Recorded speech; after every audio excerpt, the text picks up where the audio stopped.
Assalamualaikum warahmatullahi wabarakatuh. Selamat pagi Dokter Nelly dan juga teman-teman. Semoga kita selalu dalam keadaan sehat dan dipermudahkan segala urusan kita dan kita harus tetap semangat.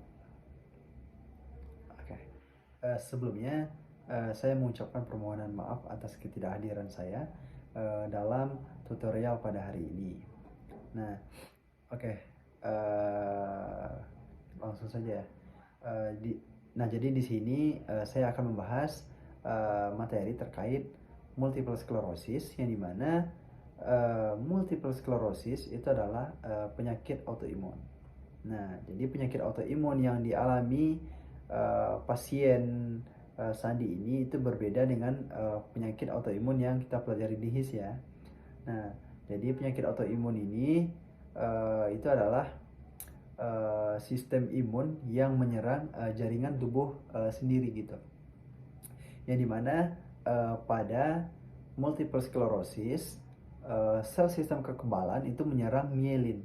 Nah, jadi yang dimana seperti yang kita ketahui bahwa mielin itu merupakan selubung yang menutupi serabut saraf yang ada di otak dan juga sumsum tulang belakang atau di sistem saraf pusat. Nah, kemarin kan kita juga membahas terkait mielin ya di tutor sebelumnya, bahwa mielin ini merupakan nah jadi yang dimana mielin ini yang berfungsi untuk mengirimkan informasi baik itu ke sistem saraf pusat maupun ke otak gitu. Nah, jadi bagaimana caranya mielin ini dapat cedera gitu maupun mengalami kerusakan. Nah, jadi prosesnya itu berupa yang dimana sistem imun kita itu tidak bisa membedakan mana yang harus diserang dan juga mana yang harus dilindungi gitu. Nah, jadi sistem imun kita itu mengalami gangguan yang dimana tidak bisa membedakan gitu, sehingga sistem imun ini menyerang mielin tersebut. Nah, jadi ketika sistem imun ini menyerang mielin tersebut, tentu saja sinyal listriknya maupun impulsnya itu mengalami gangguan. Nah, jadi yang dimana tentu saja ini tuh akan mengalami komplikasi-komplikasi maupun gejala-gejala lainnya. Nah, seperti itu. Oke. Jadi ketika sinyalnya terganggu, tentu saja itu akan memperlambat ya atau menghalangi sinyal listrik yang membawa informasi tadi antara sistem saraf pusat dan juga seluruh tubuh. Dan tentu saja ini akan mengalami dan juga menyebabkan masalah pada penglihatan, pergerakan, kekuatan otot. Nah, kemarin kan kita juga sudah melihat bahwa pasien tersebut mengalami komplikasi-komplikasi maupun gejala-gejala yang tidak tahu datangnya dari mana. Nah, jadi biasanya pada pasien tersebut kan mengalami multiple sclerosis ya, dan kemudian tentu juga pasien tersebut mengalami kesemutan, nyeri, bahkan mengalami kelemahan gitu, kelelahan. Nah, jadi itu merupakan tanda dan juga gejala dari multiple sclerosis tadi, yang dimana untuk tanda dan gejalanya itu berupa kelemahan. Nah, jadi kelemahan itu kenapa terjadi? Karena sistem imun kita kan ibaratnya itu antibodi ya, yang akan melawan bakteri maupun virus yang ada di dalam tubuh kita. Akan tetapi sistem imun kita tidak bisa membedakan. Nah, sehingga kita itu mengalami kelelahan gitu, karena energi kita kurang gitu. Nah, kemudian untuk tanda dan juga gejalanya, pasiennya juga mengalami itu ya, nyeri. Nah, jadi nyeri ini karena uh, adanya kerusakan pada myelin tersebut, yang dimana pada myelin kan mengirimkan informasi ke otak ya. Dan kemarin amigdala itu adalah yang berfungsi untuk memproses informasi-informasi dan memerintahkan semuanya itu bekerja atau bergerak gitu. Nah, jadi maka dari itulah, karena kerusakan pada myelin tersebut, maka semua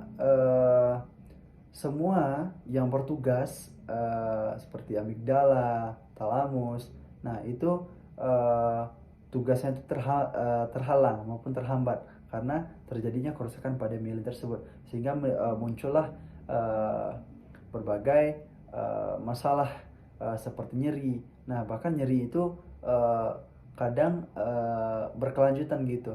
Nah, dan juga mengalami mati rasa maupun kesemutan, baik itu kelemahan, ada juga kelemahan otot pada lengan dan juga kaki. Nah, kemarin juga kita juga sempat itu ya, membaca tentang trigger tersebut, bahwa adanya kelemahan otot dan juga mati rasa atau kesemutan pada pasien tersebut. Nah, jadi setelah tanda dan gejalanya, apa faktor risiko yang mungkin ataupun ada pada pasien tersebut? Nah, jadi terdapat beberapa faktor risiko tentang multiple sclerosis ini. Yang pertama itu adalah usia.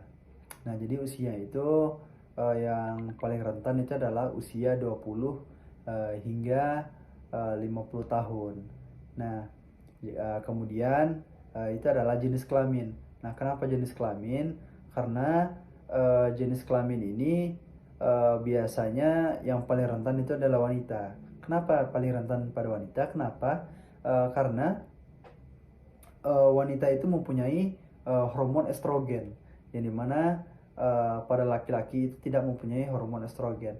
Nah, jadi disitulah kenapa wanita itu lebih rentan terhadap multiple sclerosis. Nah, dan kita juga bisa melihat contohnya bahwa trigger case maupun pasien yang kita bahas sekarang itu adalah perempuan.